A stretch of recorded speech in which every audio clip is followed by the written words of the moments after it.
سلام ستړي مشي درنو لیدونکو هیله ده تاسو به ښه صحت ولرئ که تر وروستیو راسره پاتې کیږئ نن خبري ټولګه کې به مهم خبرونه راسره واورئ.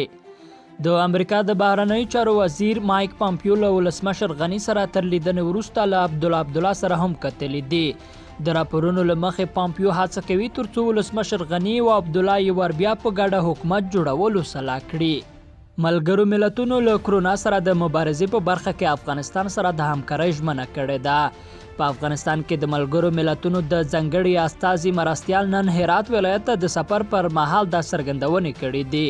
د هرات د ولایت مقام څخه په خپره شوې خبرپاڼه کې راغلي چې توني لینزن نن د هرات له والي سره په لیدنه کې ویلي چې ملګري ملتونه له کرونا سره د مبارزې په برخه کې د افغانستان ترڅنګ ولاړ دي او دا سازمان به له دغه هیواد سره د خپلو هررخیزو مرستو او همکاریو ته دوام ورکړي.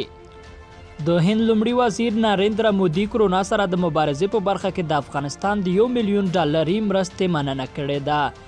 مودي پر خپل ټویټر لیکلی دی دا له کرونا سره د مبارزې په برخه کې له سارک هیوادونو سره د افغانستان د $1 ملیون مرستې مننه کوي. د یادونه ده چې افغانستان له کرونا سره د مبارزې په برخه کې د سارک سازمان هیوادونو سره د $1 ملیون مرستې ژمنه کړې ده.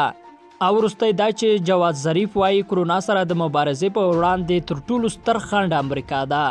د ایران د بهرنیو چارو وزیر پر دغه هیواد د امریکا پر بندیزونو د نیوکو ترڅنګ ویلي له کرونا سره د مبارزې پر وړاندې تر ټولو ستر خنډ امریکا ده. ظریف پر خپل ټویټر لیکلی واشنگټن له کرونا سره د مبارزې پر وړاندې خنډونه جوړوي. نوموړي زیاته کړې دوی د نړیوالو د دې کار ستاینه کوي چې پر امریکایي فشار راوړی څو پر دغه هیواد بندیزونه لرې کړي، خو په خبره یې امریکا غوږ نه ګروي او دا په دې معنا ده چې هغوی امریکایي چارواکي هیڅ انساني کرامت ته درناوی نه لري. هغه ټینګار کړی دی چې له کرونا سره پیاوړې مبارزې یوازې د یووالي په صورت کې شونې ده. قدرمنو لیدونکو دا و د نن ورځې لنډ او مهم خبرونه چې مو راسره واورېدل. تر بیا ښې چارې.